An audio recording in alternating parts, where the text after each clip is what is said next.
오늘 본문 말씀은 굉장히 간단한 말씀이죠. 우리가 하나님 앞에서 우리 죄를 자백하면은 하나님은 우리 죄를 용서해 주시고 우리를 깨끗하게 해 주신다. 죄를 우리 스스로가 하나님 앞에서 스스로가 자백을 하면은 우리를 용서해 주시고 깨끗하게 해 주신대. 왜냐하면은 하나님은 신실하시고 의로우신 분이기 때문이다라는 겁니다. 우리는 계속해서 말씀드리지만 그리스도인의 신앙의 성장에 관해서 여러분들과 함께 말씀을 나누고 있습니다. 그 가운데서 우리 신앙생활의 여정 가운데서 이제 새로운 구절로 들어가서 회개라는 주제가 우리 신앙생활에 어떤 위치에 있는지, 어떤 역할을 하고 있는지, 여기는 자백이라고 표현되어 있지만은 그것에 대해서 몇 주간 여러분들과 함께 살펴보고자 합니다. 보통 우리는 신앙생활 하면서 회개란 말을 자주 사용하는데 여기는 왜 자백이라는 말을 썼을까? 회개란 말과 자백이란 말이 무엇이 다를까? 여러분 한번 생각을 해보셨습니까? 회개란 말, 다시 돌이킨다라는 말인데 이것은 좀 쉽게 말하면 존재적인 표현입니다. 그래서 대부분 단회적으로 사용이 됩니다. 또 어떤 의미에서 좀 관념적으로 쓰여지기도 합니다. 그런데 자백이다라고 하는 것은 자주 단회적이 아니라 자주 사용되는 말이죠. 변화와 성숙 가운데 지속적으로 사용되어지는 표현입니다. 회개에 대한 외적인 표현이다라고 볼 수 있을 겁니다. 그러나 사실상 회개와 자백이라는 것은 똑같은 말입니다. 회개로 시작해서 계속되어지는 과정 가운데 자백으로 표현이 되어지는 거죠. 진정으로 회개한 사람이 앞으로는 자백이 없을까? 그럴 수가 없죠. 우리가 예수 믿고 나서 신앙생활 하면은 의인이라고 부름을 받지만 여전히 우리 삶 가운데 실수와 죄악 투성입니다. 그럼에도 우리는 여전히 하나님 앞에서 의인이라고 부름을 받게 되는 거죠. 이것을 예수님께서 이렇게 표현을 하십니다.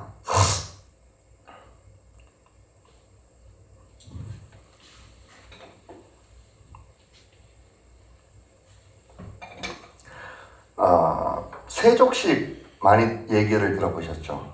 예수님께서 돌아가시기 마지막 전날 밤에 주일 만찬하기 직전에 제자들의 발을 하나씩 씻겨주셔요.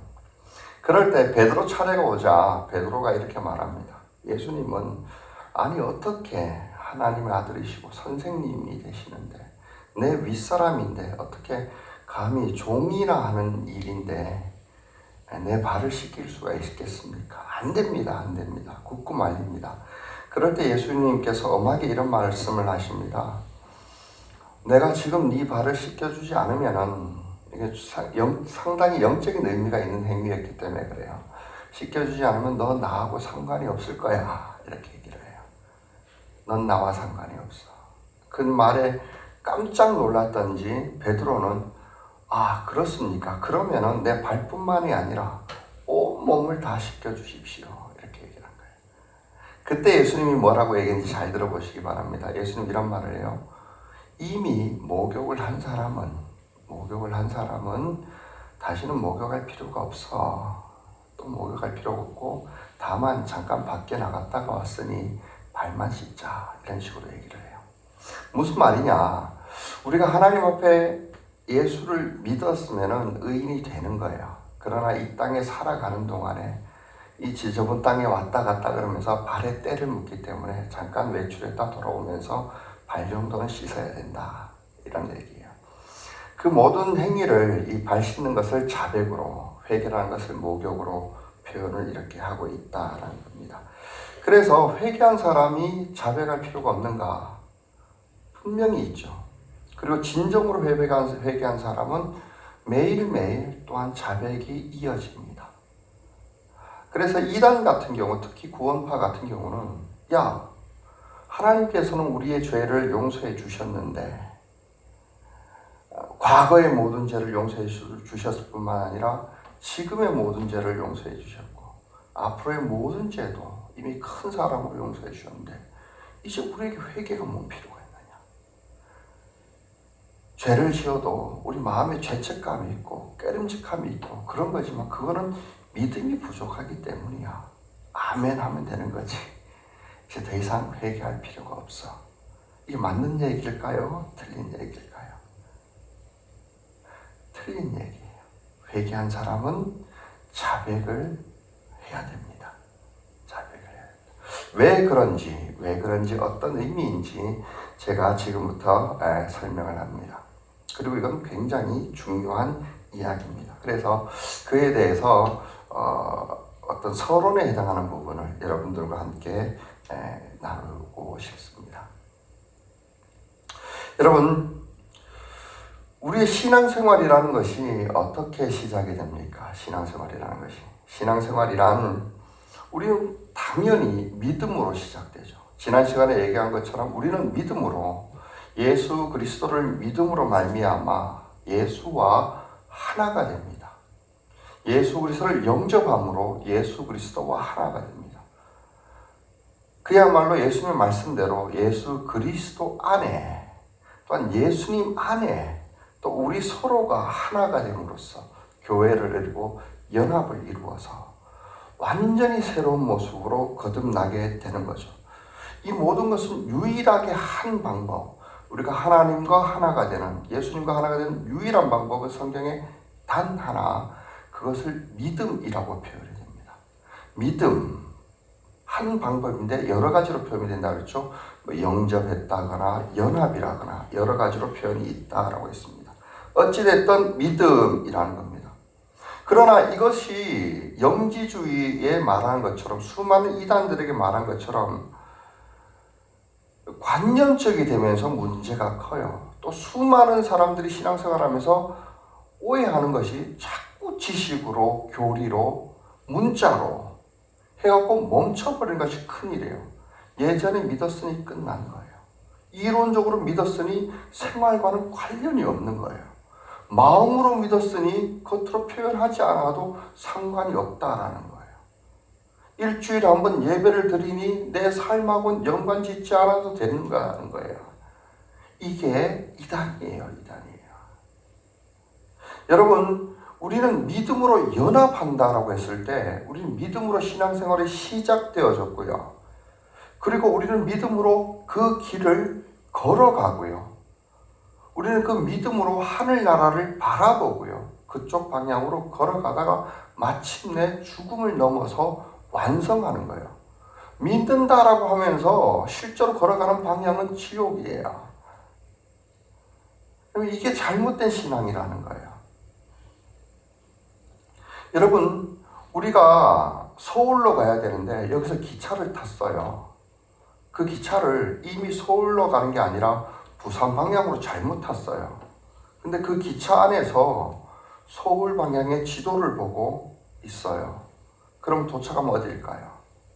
부산이죠. 이런 것과 마찬가지예요. 이게 잘못된 신앙생활이라는 거예요. 여러분, 그렇기 때문에 이 믿음으로 살아가는 것을 가지고 우리는 신앙생활이라고 이야기하는 거예요. 우리는 많은 부분에 있어서 선교 초창기부터 해갖고 많은 사람들이 신앙의 시작만을 다뤘어요. 그래서 이것을 교리화시키고 알아듣기 쉽게 얘기한다라고 했고 성경 공부 일과 침례받게 하기 위해서 고백을 이끌어내기 위해서 설명하기 쉽게 전달하고 그것을 아멘으로 하고 나서 침례받고 나서 그 다음부터는 아무런 설명이 없는 것. 이게 신앙생활에 굉장히 큰 문제였다라는 거예요. 어마어마하게 큰 문제예요. 그 다음부터 아무것도 없어요. 그러니 신앙생활에 너무나도 재미가 없었어요. 여러분, 거기에 대해서 우리는 달리 생각해 봐야 돼요. 달리 생각해 봐요. 여러분, 우리는 믿음으로 시작해서 믿음으로 길을 걷고 믿음으로 하늘나라를 가는 거예요.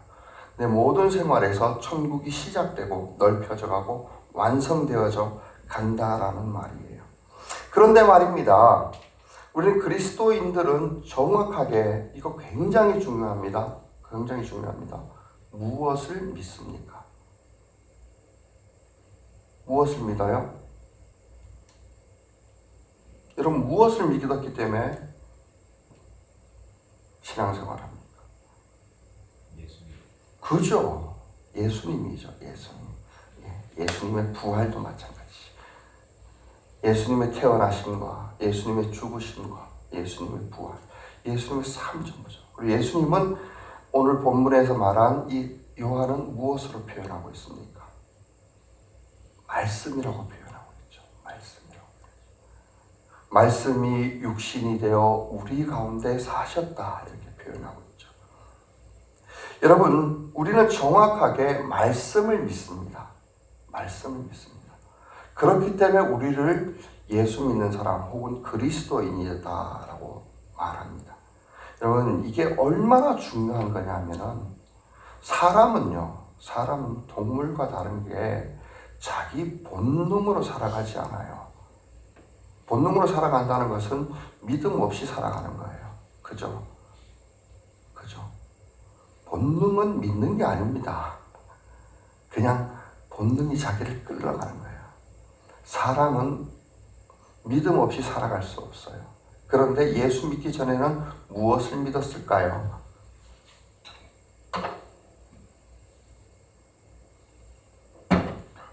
무엇인가 믿고 있었습니다. 예수가 아닌 말씀을 믿기 전에 자기 자신을 믿던, 누군가로부터 학습되어진 것을 믿던, 이 세상의 문화와 지식과 부모로부터 교육받은 것, 어떤 관계로부터 받았던 사고들이 자기의 가치관이 되어서 믿고 있었습니다. 그게 예수를 믿음과 동시에 말씀을 믿는다라고 결정하면서부터 우리 신앙생활이 시작되었다라는 거예요.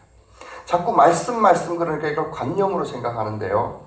사도 요한은 똑같은 말을 가지고요. 요한복음 1장에서 태초에 말씀이 계시니라 이렇게 표현하고, 이 말씀이 하나님과 함께 계셨고, 이것을요 우리는 말씀이라고 하니까 자꾸 이 문자로 생각하는 경우가 있는데, 말씀은 언어가 아니에요. 말씀은 로고스라는 건데, 이거 굉장히 철학적인 표현이고요. 그런데 최초에 이 본문을 가지고 우리나라 글로 표현하는 번역할 때 무엇이라고 번역했는지 아세요? 이게 난 더 정확한 번역 같아요. 뭐라고? 도라고 표현했어요. 도, 그럼 뭘까요? 도리, 근원, 진리, 이런 거예요. 태초에 어떤 이 세상을 만들었던 도리가 있었어. 도라는 게 있었어. 그게 하나님과 계셨다가 이 땅에 오게 됐어. 그러니까 쉽게 말하면 우리는 지금까지 진짜 근원적인 진리와 도를 모르고 있었고, 성경적인 교회를 통한 말씀을 보고 믿고 예수를 통해서 그것을 신뢰하고 따라가기로 작정했다라는 거예요. 이제까지는 좀 잘못되고 부분적으로 왜곡되고 뒤틀려져 있던 세상적인 지식 다 잘못됐다는 거 아니에요. 왜곡되어졌던 이 모든 것들을 학습하고 그걸 가치관으로 살아있는데, 이제 이것을 부인하기 시작하고 말씀이 하나님이 주신 것이 창조자의 원리가 도리라고 생각하고 따르기로 시작했다라는 거예요. 전에도 말씀했듯이 요한은 이 복음이라는 것이 유대를 넘어 세상 전반으로 펼쳐가면서 다양한 문화를 만나고 종교를 만나면서, 그러면서 좀 철학적으로 복음을 설명하기 시작한 거예요. 그러면서 진짜 근원이 뭐냐를 따지는 거예요. 말씀이 어떤 위치냐라는 거예요. 너희들의 가치관이 잘못됐어. 너희들이 이 당시에 진짜 찾고 있었던 근원, 철학의 진짜 근원이 뭐냐라는 거예요. 이것을 빗대어 설명을 하는 거예요. 로고스라는 단어를 통해서. 말씀이 그거였다는 거예요. 그분이 하나님이었고 그분이 육신이 되어서 오셔서 사셨고, 그분을 보면 인간의 본질이 뭔지, 어떻게 살아가야 되는 건지, 어떻게 생각해야 되는 건지 그것을 보게 된다라는 거예요. 우리는 그분을 보고 믿는다라는 거예요. 여러분, 그렇기 때문에 말씀, 즉 예수님을 본다라는 것은요, 예수를 믿는다라는 것은 그렇게 보고 믿고 살아가면 반드시 우리는 하나님의 마음에 대해서, 하나님의 뜻과 섭리에 대해서 알아가게 돼요. 당연히 그렇겠죠. 그래서 성경은 이런 것을 많이 표현해요. 아버지의 마음을 누가 알겠느냐. 아버지의 마음을, 하나님의 마음을 하나님의 영이 아니고 누가 알겠냐는 거예요. 그 영을 우리가 가지고 있지 않느냐. 성도들이 가지고 있지 않느냐. 그 마음이 뭐냐는 거예요. 사랑이라는 거예요. 이렇게 표현을 해요. 대단한 거예요. 하나님의 뜻과 섭리를 우리가 알아가게 되는 거예요. 예수를 보면 알 수 있어요. 그분을 믿기로 작정하고 그분을 신뢰하기로 작정하면서 알아갈 수가 있게 되는 거예요. 그런데요, 생각해 보세요. 우리가 이전까지 신뢰하던 것, 이전까지 믿어왔던 걸 내려놓고 하나님의 말씀을 바라보고 그걸 신뢰하고 그걸 믿기로 작정하고 그 길을 따라가 살아가기로 작정하면 동시에 일어나는 게 뭘까요? 이거를 내려놓고 이거를 한다. 네? 이거를 믿는다. 우리 믿음만 강조했잖아요. 이거를 내려놓고 이쪽으로 돌이킨다. 이게 회개고요. 이걸 내려놓고 이쪽으로 돌이키는 자체를 고백하는 것이 회개예요. 그렇게 이게 단 한 번만 일어나야 되는 것이 아니라 우리가 말씀 통해서 하나님의 뜻을 새롭게 발견하고 하나님을 더 깊이 알아가면 알아갈수록 우리는 늘 새로운 자백이 일어나요. 또 다른 회개가 일어나요. 하나님을 사랑한다는 고백은 또 다른 나에 대한 부인과 또 다른 죄에 대한 자백이 일어나는 것과 같습니까? 틀립니까? 똑같아요. 우리가 믿음이 어린아이와 같다가 아기에서 어린아이만큼 자라난다라는 것과 우리의 자백의 수많은 제목들이 그만큼 자라나는 것과 다를까요? 똑같을까요? 똑같은 거예요. 말씀을 우리가 하나 알아나감과 그만큼 나를 부인하는 것과 똑같을까요? 다를까요? 똑같아요. 우리는 말씀을 알아가면서 하나님의 뜻과 섭리를 동시에 깨닫게 됩니다. 그와 동시에 우리는 자기를 부인하게 되고 그와 똑같이 회개와 자백이 일어나게 됩니다. 그래서 여러분, 우리 확신의 삶하면서 큐티 방법을 배웁니다. 말씀을 보고 묵상합니다. 그래서 묵상의 방법 중에 두 번째로 하는 게 있죠. 무엇을 깨달았습니까? 하면서 이렇게 깨달은 것 적고 뭐 내용에 대해서 새롭게 깨달은 것하고 다 적으면서 또 적은 게 뭐죠? 내가 반성해야 될 게 뭔가 이걸 적죠.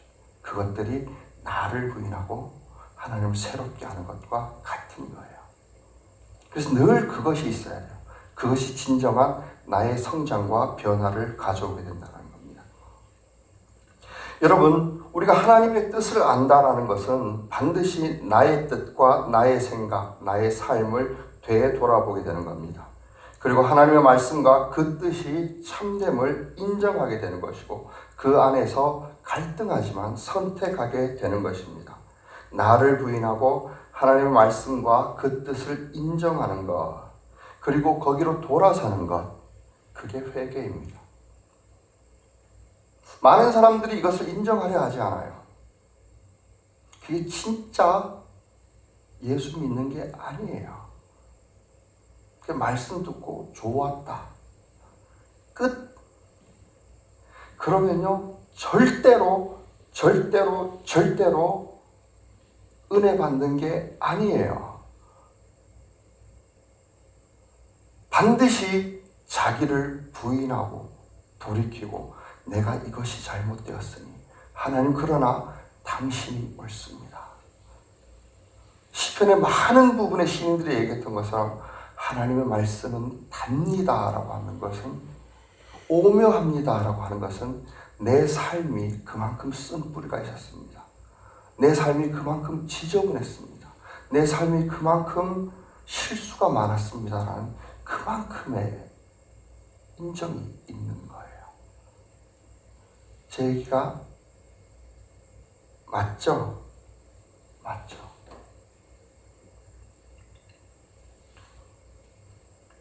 여러분, 그렇기 때문에 회개란, 자백이란 이것은 반드시 하나님을 아는 만큼 믿음과 동시에 시작되어져서 믿음과 함께 자라가게 됩니다. 진행되어지며 또한 완성되게 됩니다. 우리는 신앙생활에 대해서 이렇게 말합니다. 예수와 함께 이미 시작되었으나 아직 완성되어지지 않는 거라. 회개 또한 믿음과 마찬가지로 이미 시작되어졌으나 아직 완성되어지지 않은 겁니다. 그렇기 때문에 사도 바울은 이렇게 얘기합니다. 교리적으로, 논리적으로 이 복음이 무엇인가, 신앙생활, 예수님이 어떤 것인가, 말씀이 무엇인가 논리적으로 로마서에서 11장까지 정확하게 딱 설명을 합니다. 그리고 끝? 아니죠. 그럼 이것이 진짜 현실적으로 나타나기 위해서, 생활에 나타나기 위해서 12장부터 풀어내요. 로마서뿐만 아니라 또 바울뿐만 아니라 모든 서신서와 성경의 모든 내용은 똑같아요. 하나님을 아는 것과 이웃 사랑하는 게 같은 것처럼요. 근데 로마서를 비교해놓고 보면 그 분기점이 12장인데 12장 처음 시작이 이렇게 기록이 되어 있어요. 뭐냐면 12장 1절과 2절을 제가 읽어드리겠습니다. 형제 자매 여러분, 그러므로 나는 하나님의 자비하심을 입으며 여러분에게 권합니다. 여러분의 몸을 하나님께서 기뻐하실 거룩한 산 제물로 드리십시오. 이것이 여러분들이 드릴 합당한 예배입니다. 합당한 예배입니다. 2절 보면 여러분은 이 시대의 풍조를 본받지 말고 마음을 새롭게 함으로 변화를 받아서 하나님이 기뻐하시고 선하신 뜻이 무엇인지 분별하도록 해라. 요거부터 시작해 나가라는 거예요. 첫 번째로 뭐였냐면은 일단은 지금부터 이 복음이 무엇인지 알았으면 지금부터 시작되는 것은 너희들은 이제는 제물이 되는 거야. 즉 살아있는 제물이 되는 거야. 예전에는 구약에서는 제물이란 죽여서 바쳐졌는데 너희들은 이제 산채로 바쳐져. 산채로 바쳐진 이제 죽음에 이르기까지 살아있는 생활을 통해서 하나님께 드려지게 되는 제물이 될 거야 라는 거예요. 그래서 하나님께서 받아줄 거예요. 네 몸이 제물이 되어 있는 거야. 이런 얘기예요. 그래서 어떻게 시작되냐면 지금까지 너는 이 시대의 풍조를 본받아 왔지 않느냐. 문화 속에서 살아갔고 세상의 지식 가운데 살아왔고 그것을 네가 믿었고 그것을 신뢰했지 않느냐. 세상의 경제가 살기 좋아지면 기뻐했었고 돈의 가치를 믿어서 주머니에 돈이 많아지면 행복했었고 사람들로도 박수갈채가 많으면 그것 때문에 기뻐했었는데 이제 그런 것들을 좀 내려놓아라. 네가 알듯이 그거 영원하지 않았고 그게 너를 구원하지 못했어. 그거를 내려놓고 이제 다시 한다는 생각으로 마음을 새롭게 해봐. 그리고 지금부터는 말이다. 마음을 새롭게 함으로 변화를 받아 이제 하나님의 뜻이 무엇인지 말씀을 통해서 분별해봐. 분별해서 깨달으면 거기로 한 발짝씩 옮겨봐 이거예요. 그러면서 이제 생활을 어떻게 해야 되는지 이렇게 해봐. 교회 생활은 이렇게 해봐. 가정 생활은 이렇게 해봐. 직장 생활은 이렇게 해봐. 쭉 기록하고 있는 거예요. 이게 신앙생활이죠. 이게 예수 믿는 거죠. 그래서 하나님의 뜻이 발견되면은 여러분 내가 세상 풍조 가운데 이렇게 되어졌구나. 하고 한 발짝 올리고 주님, 내가 지금은 이렇게 살았는데 말씀을 보니 요거 보니 이러니까 그렇군요 하고 요런 쪽을 한 발짝 옮기는 것, 한 발짝 앞으로 하늘 소망을 향해서, 말씀을 향해서 한 발짝 내딛는 것, 이것이 바로 신앙생활인 거예요. 여러분, 저는 이제 성장에 대해서 왜 이렇게 길게 얘기하느냐 할 때, 교회가 어차피 좀 정체되어지기 시작했고 멈춰지기 시작했다. 이게 극복하기 위해서 무엇이 필요할까 생각했을 때 우리는 성장이 멈추고 있을 수 있다. 당분간 어쩌면은 우리에게 불신자가 오지 않을 수도 있을 거야. 그렇다면 우리가 뭘 해야 될까? 우리가 왜 성장하지 않고 있는지 그걸 돌이켜봐야 돼. 왜냐하면 성장하고 있었는데 보니까 전부 다 애들밖에 없어요. 그러니까 싸워요, 다퉈요. 숫자만 하지 다 푹 주저앉아버리고, 숫자만 하지 다 푹 주저앉아버리고, 아버지가 거기 없어요. 나가서 하나님의 뜻을 분별하면서 진짜 싸워야 할 것과 싸우지 못해요. 서로 막 죽이기까지 싸우는 거예요. 이게 아니구나. 진짜 성장해야지. 아버지의 뜻이 뭘까? 내가 지금까지 쓰던 방식이 아니라, 지금까지 살아온 방식이 아니라 하나님의 뜻을 따라 한 걸음씩 옮길 수 있도록. 그렇다면 여기에서 좀 초점 맞추고 말씀을, 그래서 우리 마음을 새롭게 함으로 변화를 받아 하나님의 뜻을 발견하고, 거기 통해서 옛 것을 내려놓고 하나님의 뜻 앞에 용기 있게 한 발짝 걸어가야겠다. 이것에 대해서 말씀을 전하고 다시 처음부터 시작하는 그 마음을 가지고 다시 아버지가 될 사람을 부르고 선택하고 헌신하게 했으면 좋겠다. 이런 마음이 있었던 것입니다. 여러분, 다시 한번 생각해 보십시다. 예수를 믿는다는 것은, 우리가 그리스도인이 된다라는 것은 영지주의자들이나 지금 일부 이단들이 말하는 것처럼 성경을 논리적으로 요약을 하고 그것을 성경 공부를 하고 그래서 암기하거나 혹은 지식적으로 동의한다고 해서 모두 끝나버리는 거 아닙니다. 그 이후로는 아무것도 아닌 것, 그게 신앙생활이 아닙니다. 사도들이 늘상 얘기하는 것은, 신앙생활이라는 것은, 그리스도인이 된다라는 것은, 오늘 본문이 말하고 있는 사도 요한이 표현하고 있는 것은, 신앙생활이란 뭡니까? 새롭게 태어나는 것입니다. 사람이 자라나는 것과 똑같이 태어나서 자라나는 것입니다. 아기가 되어서 어린이로 자라나고 그리고 청년답게 점점점 성숙해 나가는 것이 신앙생활입니다.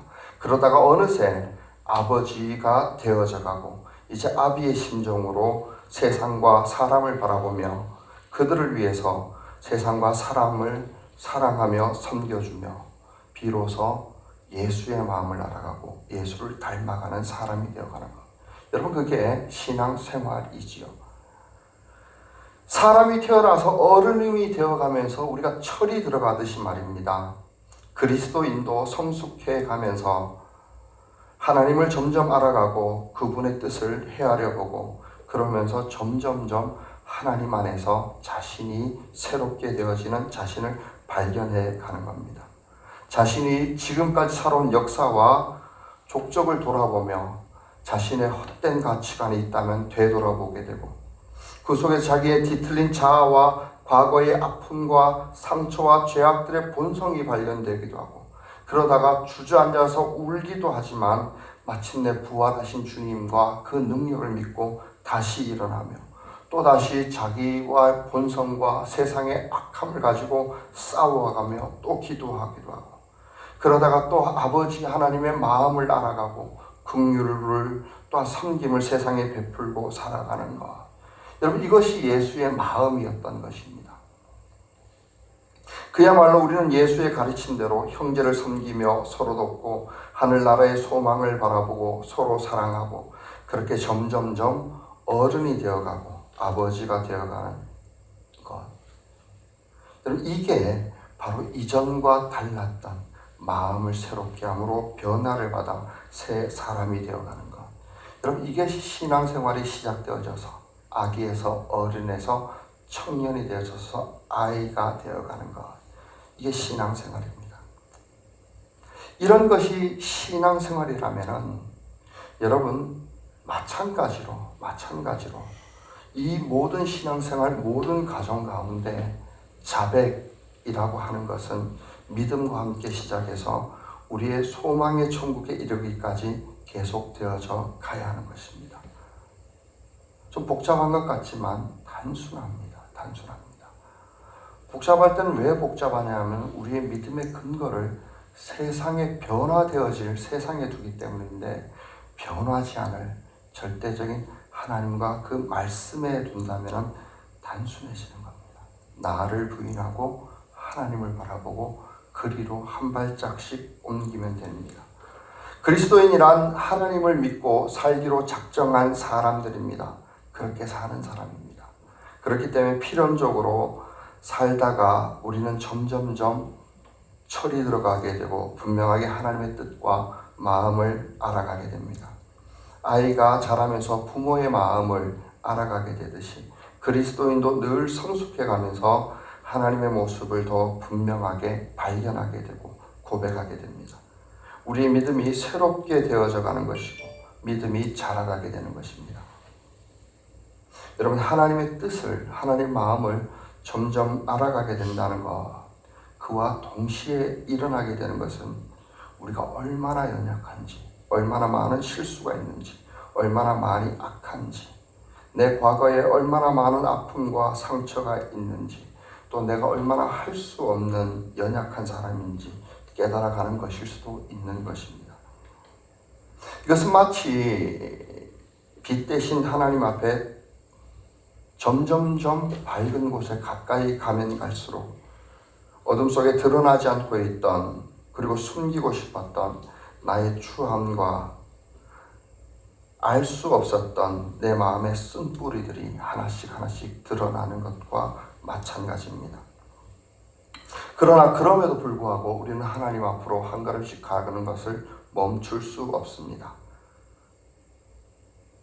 왜냐하면 우리가 가야 할 천국 소망 그 끝에 빛 대신 하나님이 있기 때문입니다. 그러나 여러분 용기를 내십시오. 괜찮습니다. 왜냐하면 하나님 오늘 본문에 우리를 용서하신다고 했기 때문입니다. 자백하면 용서하십니다.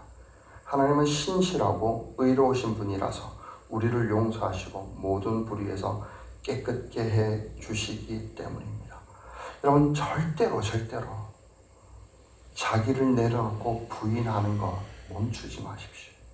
그리고 하나님의 말씀이 참되신 것과 빛되신 것에 두려움 없이 내어 맡기고 다만 그 말씀을 인정하고 그것을 신뢰하고 거기로 맡기면 됩니다. 끝끝내 사람들이 정말로 변하지 않을 때는 뭐냐면 정말로 가능성이 없음에도 불구하고 지금까지 계속 실패해왔고 안 되는 것인 거 알면도 불구하고 예전의 자신의 모습을 붙들고 늘어지고 놓지 않아요.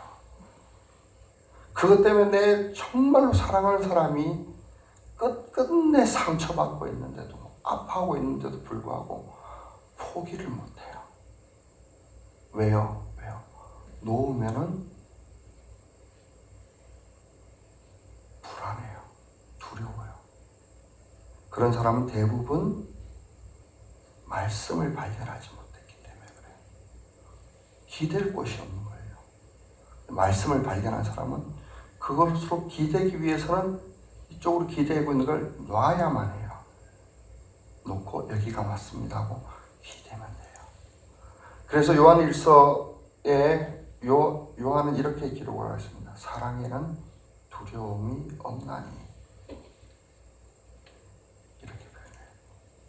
진짜 사랑은 두려움을 내어쫓습니다.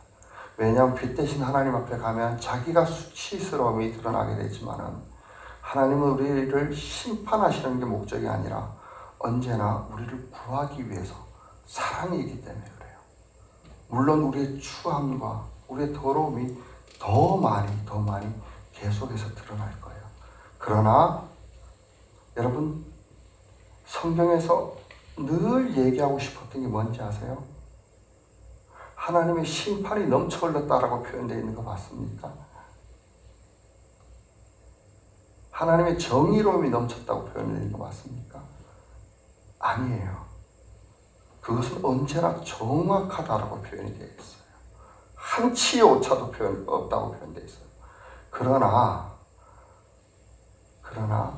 하나님은 사랑이 차고 넘쳤다라고 표현되어 있어요.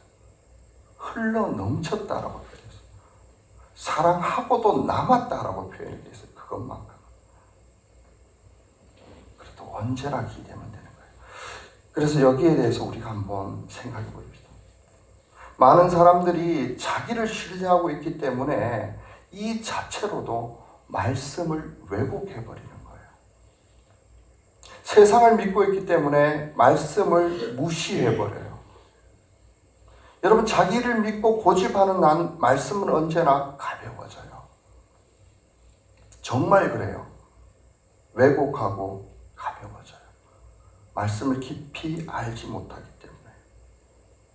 깊이 들어가지도 못해요. 여러분, 이렇게 신앙생활 하셔서는 안 됩니다. 깊이 알기 위해서는 자기를 내려놔야 돼요. 내가 알던 거 하나도 모른다고 생각하고 다 내려놓으시기 바랍니다. 왜냐하면 너무너무 크기 때문에 그래요. 성경을 읽어보면 아세요. 너무나도 알아요. 정말 저도 너무너무 가슴 아팠던 게 이스라엘 백성들을 너무 무시했어요. 너무 한심한 거예요. 이만큼 보여줬고, 이만큼 얘기해줬고, 이만큼 인도했으면 이제 정신 차려야 텐데 나는 안 그럴 것 같은데. 근데 성경에 나오면서 계속 지적하고 있는 게 뭐냐면은 그들이 하나님의 말씀을 멸시했다. 근데 나는 안 그랬는 것 같았는데 이 멸시란 단어가 어떻게 표현되어 있냐면은 늘 얘기했죠. 무시라고 표현되어 있어요. 무시. 근데 여기서 자유롭지 못하더라고요. 가만히 생각하니까 나도 이만큼 무시했더라고요. 그 로마서에 보면은 마지막 부분에 바울은 이렇게 얘기해요. 우리가 이방인이 감히 이스라엘을 못났다고 할 수 있을까? 아니에요. 이스라엘은 굉장히 훌륭한 장자였다는 거예요. 그리고 이스라엘을 버려야만 이방인을 구하실 수 있었기 때문에.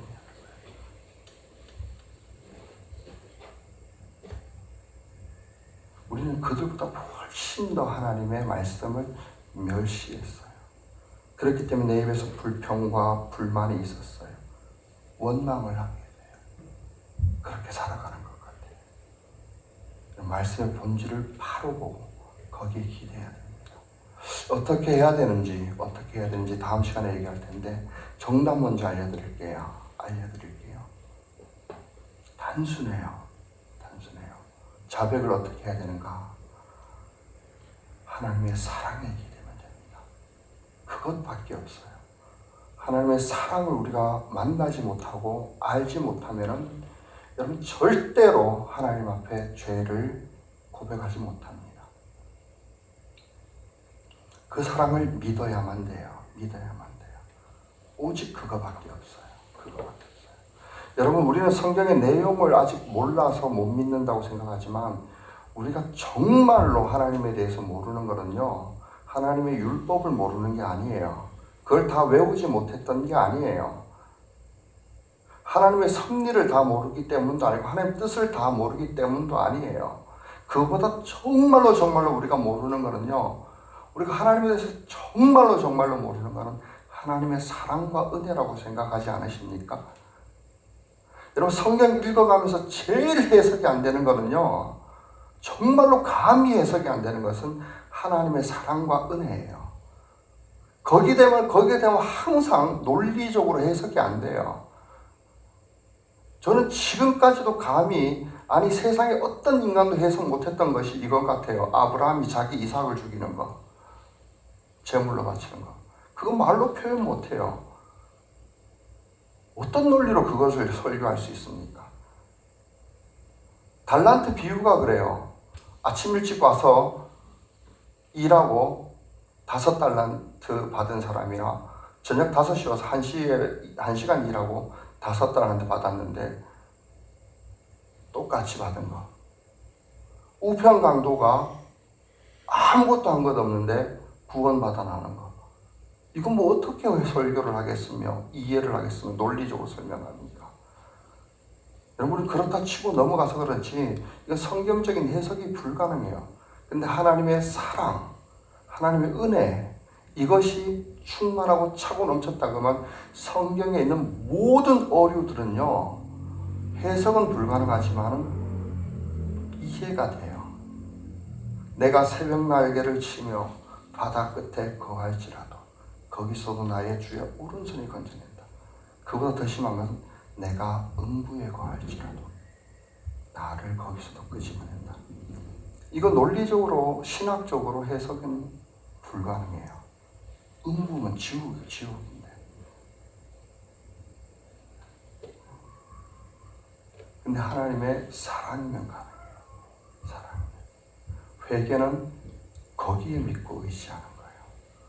율법에 믿고 하나님의 심판에 믿고 거기다가 기댔다가 하면 다 죽습니다. 절대로 자백을 못합니다. 자백했다가 하면 바로 죽습니다. 거기에 대해서 다음 주에 한 번 더 말씀을 나눴으면 좋겠습니다. 기도하겠습니다.